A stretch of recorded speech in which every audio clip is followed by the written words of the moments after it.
all over the place, and it was intense. It was probably one of the most intense jobs I ever did. But again, it was experience. I liked it for that part. I liked being there with people that I knew, and again, this was very top notch. This was people from California, shooting this film, and I learned so much even from that experience too. But it was great. And then Felissa she was awesome because she was like, I know that acting is her passion.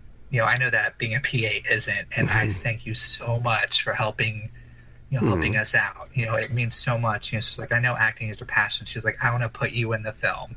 Aww. And I'm like, oh my gosh, that'd be exciting. So what it was is that it's like one of the last scenes of the film. I don't know if there's a post credit scene or if they're putting it before. So so the scene that I'm in, it might be second to last or the last, depending how they edit it. But yeah, it's basically, there was part of it that was scripted already, with characters that were already established, like detectives and I think like a governors or something. Right, but you got. And I got like this. Well, I was a reporter, but basically, at that point in the script, there was nothing. It was just a description. It was saying, it's the next day. There's crowds. There's a reporter. There's paramedics. And it's the aftermath of what happened in the film. So it was just a description. There was nothing there. So they said, well, we'll put you as the reporter. And again, I'm thinking, all right, I'm just gonna be like part of the crowd, but I'll have like a camera guy and I'll have my stuff, and I'll just act like I'm trying to get someone's attention to do like a scoop or something. Right. And then they're like, no, like we're actually giving you like actual like camera time. We're gonna get one of the guys from earlier on in the film as one of the teachers in the film. He'll be coming back. He'll say like a little thing, and you'll be acknowledging what he's saying, kind of, because it's like you're interviewing him. And then when he leaves, he'll turn back to the camera, and then you'll do like a spiel. A spiel. Oh, okay. And again, and they didn't write anything out. They didn't write anything out. I'm thinking they're gonna make like a little side, maybe like the night before, because it was shot like in the morning. So I thought they were going to maybe type out like a little side. And I remember asking Felissa, I'm like, okay, so my little thing tomorrow, like, how's this going to go down? And what did she advise you? Well, she was pretty much. Well, she was hearing that there was gonna be something. Maybe I think written out. But anyway, so we get on set and still nothing was made up, and the director's like, "Wing it." I'm like, "Oh, okay." Improvisational skills coming into play. Exactly, and oh man, it's so funny how the way that works out, because. Yeah, it was totally, and what's good about film is that you have takes, so you can, like, once I would figure out like what I was going to say, like I could clean it up, But basically, yeah, the first take, I was completely winging it, but it was great. It was really great. The looks on their faces, like their jaws were like dropping, and. After that take, the assistant director was like, "That was awesome." I'm like, I was kind of scared the whole time, but I kept in character, and because that's what you got to do. But yeah, they loved it. They loved what I came up with, and that was a lot of fun, because again, I got to do what I am passionate about is acting, and again, and working with them. Then in that aspect, not just as a PA, but as an actor, and they could see what I was capable of doing. And some of them were actually impressed because they're like, yeah, we have some people that they have a script and they're still finding it kind of difficult to maybe, do their character or say their lines or whatever. And they have a security blanket, where it's like, you didn't have the security blanket, but you're able to come up with stuff that sounded like it was part of the film, And I said, well, I'm glad I can make you all happy, And he was so prepared. At that point, it was a great experience, and I had, I'd made connections from that production too, and there's stuff that might be in the near future, but yeah, fingers crossed. One of the producers, he talks to me sometimes, and there's something brewing. He hasn't told me what, but there's something brewing that he has me in mind for. Something comedic. Oh God, I hope. So, yeah. I told him, like, just let me know and fly me out to California. Yeah. So, guy's been on screen, but he still loves the stage. What is it about musicals that you love so much? Musicals, because again, it takes me back to that moment with Dick Poole and the King and I, with helping me discover my voice. Singing makes me happy. It really fulfills my soul. So when I get the chance to sing, I'm a happy camper. And then also, I'm not amazing at dancing. It takes me a bit to learn choreography, but once I get it, it's fun.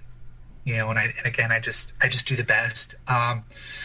So basically, yeah, with musicals, it allows to showcase the various talents that, growing up, I didn't really know I could do. Mm-hmm. And musicals are always that reminder, of going back of discovering, with Dick Poole helping me to discover those talents. Well, what are some of your favorite musicals? Oh my goodness. I would say Little Shop of Horrors. Little Shop of Horrors, because I loved the movie and being able to act it out on stage. You had played. Did you play Seymour? I played Seymour. Yes, I had played Seymour twice. I had played Seymour in Tarpon Springs, 2010. And then years were going by, and we only had 4 performances. Aww. And I remember, again, the Tarpon Theater was so close. I'm like, this is a dream come true. Of course I have to take this. But I know I'm going to be very sad once it's over, because I knew it wouldn't be enough. Because again, that was the first time I was in the show, and it was a dream come true. I'd always wanted to do Little Shop of Horrors.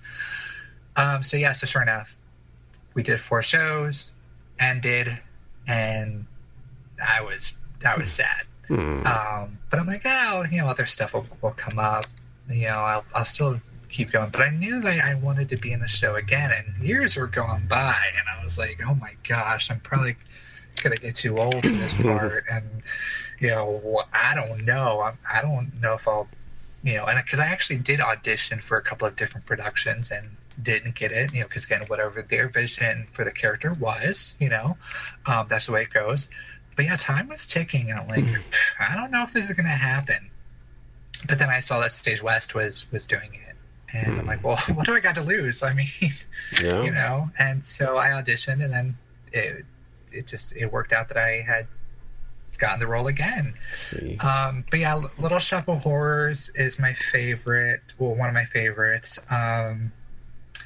Jesus Christ Superstar.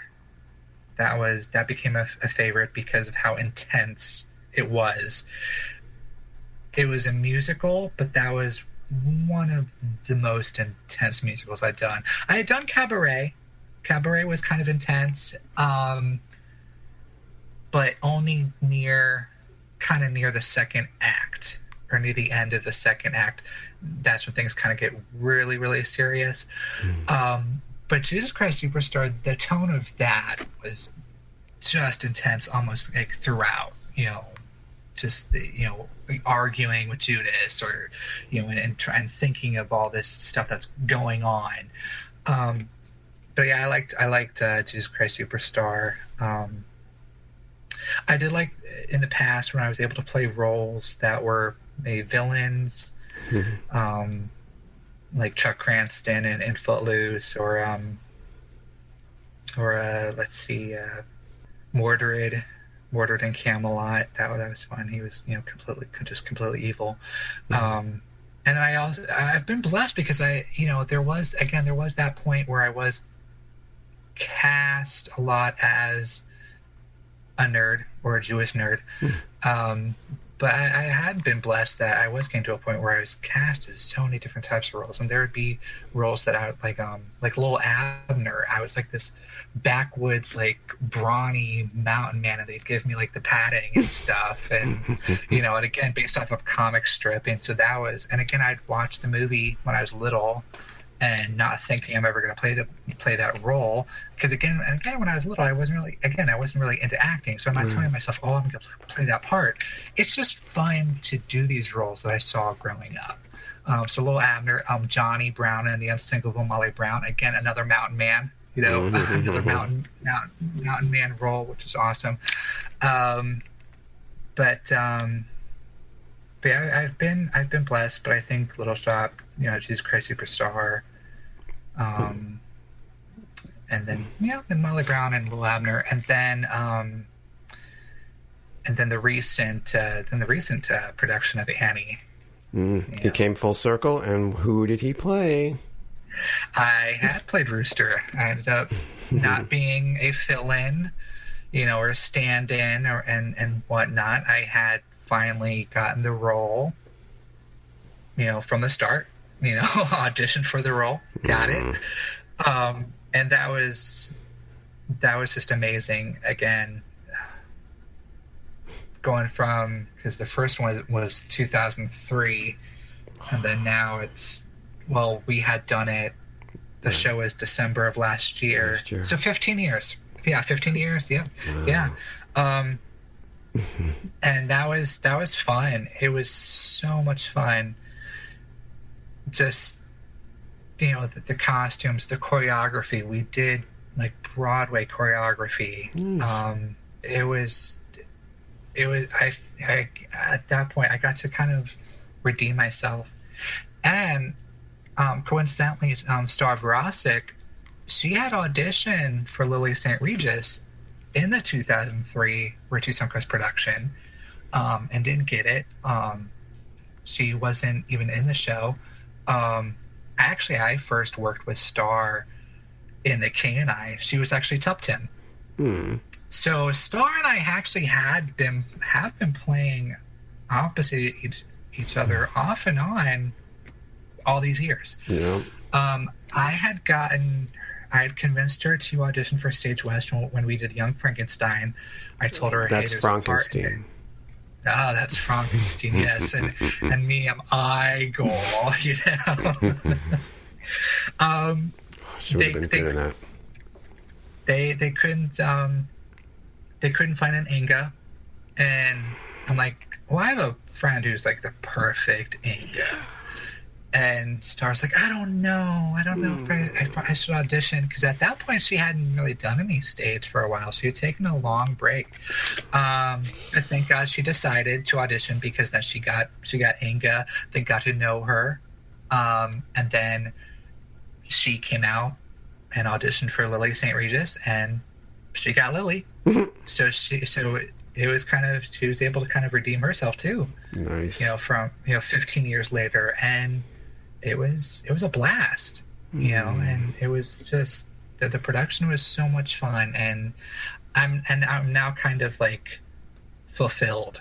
Like, I'm good. Like, I can close. Like, I had always wanted to be Rooster, since I got that, little taste of it.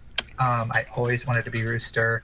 But not many places were putting it on. And again, I think I was maybe too young for it too. And I was telling myself, oh, yeah, I might be, too young for it. But again, not many places were doing it.